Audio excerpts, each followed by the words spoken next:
man. I do what I do. And then you have black men, a group of men who have been basically pummeled by the media, who've been largely disrespected by black women and black society in general, and left to play only certain roles. Either you can be you're only praised if you're a simp. And I'm just telling you how the brothers feel. I'm just telling you how they feel. You don't have to like what I'm saying, but this is how they feel. And they feel as though they've been removed as fathers. They've been treated poorly by black women. They're not the heads of the households. They're not the heads of the community. No matter what they do, they're still made to feel as though they're at fault for all the ills of the black community, even if they didn't do anything. So at this point, they want to see chaos. They want to see black women and their children suffer.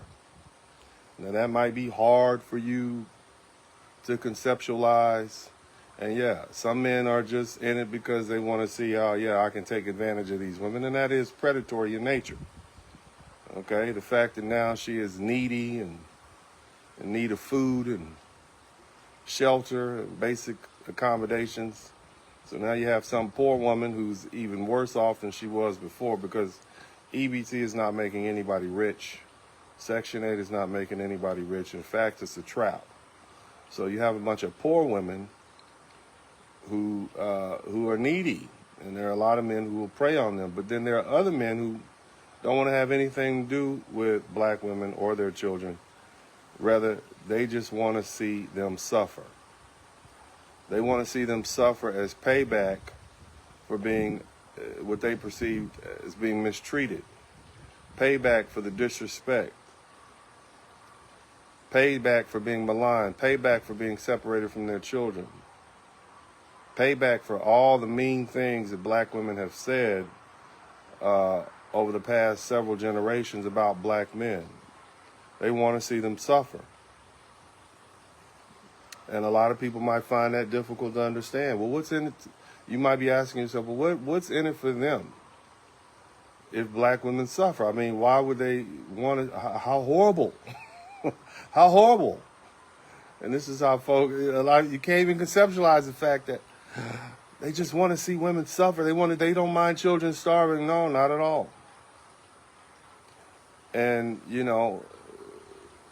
they're here for the chaos. Even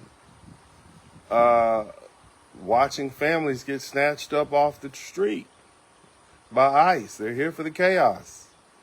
A lot of these men may not have voted. They may not have voted for Donald Trump. They may have voted for Kamala Harris. But at this particular point, they're enjoying the shit show. They're here for the chaos. And that's why a lot of men aren't out in the streets protesting. A lot of men aren't. They're taking online saying, see, we told you so. This is what you get. They're enjoying the show. And some of you women are saying, oh, that's just heartless. And I would challenge you and say, no, that is just the nature of man. Some men are builders. Some men are born to destroy. Some men are not motivated by money. Some men just want to see the world burn. As a famous Heath Ledger in the Joker, Batman movie that came out several years ago. Some men just want to see the world burn. And that's extremely hard for women who are outside the male psyche to understand. It's even hard for some men to understand. But when you have a lot of men who are dissatisfied and who are upset and they don't believe that the world is giving them what they want to destroy the world so everybody suffers. And I would challenge you that black men feel that way. See, nobody has suffered more than black men in the United States of America consistently over the past 400 years. We've been stripped of our masculinity. We've been stripped of our heritage, our name. We've been used as mules to fight wars, to build this country. We've been used as entertainers. We've been manipulated. We've been incarcerated. and we get little to no respect. That's the vast majority of black men. And no matter what you do, there's no escape. No matter what you do, you can't get away from being a black male. They've told us all throughout the 90s we're an endangered species. Year after year after year, we have to watch black men get shot down by other black men who don't respect them. So we don't respect each other. Then we have to watch on a regular basis black men be unalived by police officers and nothing happens to them. We have to constantly be told that we're not good enough when compared to white men and Asian men and Latino men who make far less money than we do. But we still, no matter what the criteria is, whenever we achieve a goal, then, the goal is then moved. You can be the president of the United States and your wife can have a podcast on a regular basis telling people that you're inadequate as a man or she was a single mother. You can be a NBA All-Star destined for the Hall of Fame, and you can have a wife who gets on the television, podcast, or whatever media outlet available and tells the world how,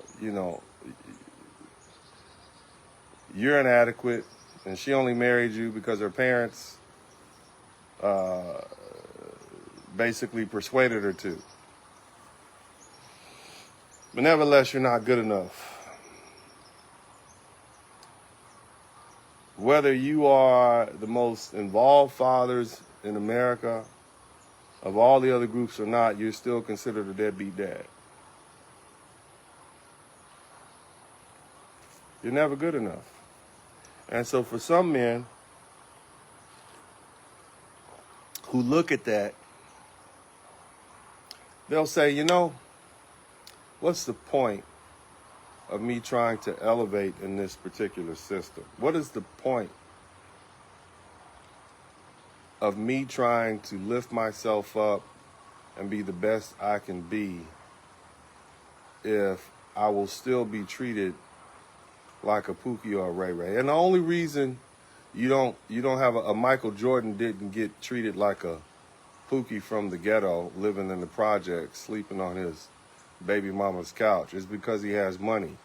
But other than that, he's still considered a deadbeat, a loser. All the other negative stereotypes associated with black and maleness. Brother Malcolm X said that none of us will rise unless, I believe the Honorable Elijah Muhammad said this, none of our people will rise unless the lowest of our people is brought up. We can never rise any higher than the lowest of our people.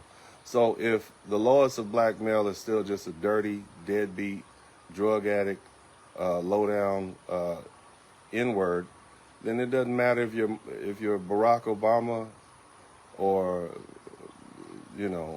a Pookie and Ray Ray. You're perceived as the same. And so a lot of men have realized that. A lot of black men have realized that. So they say, this system doesn't work for me.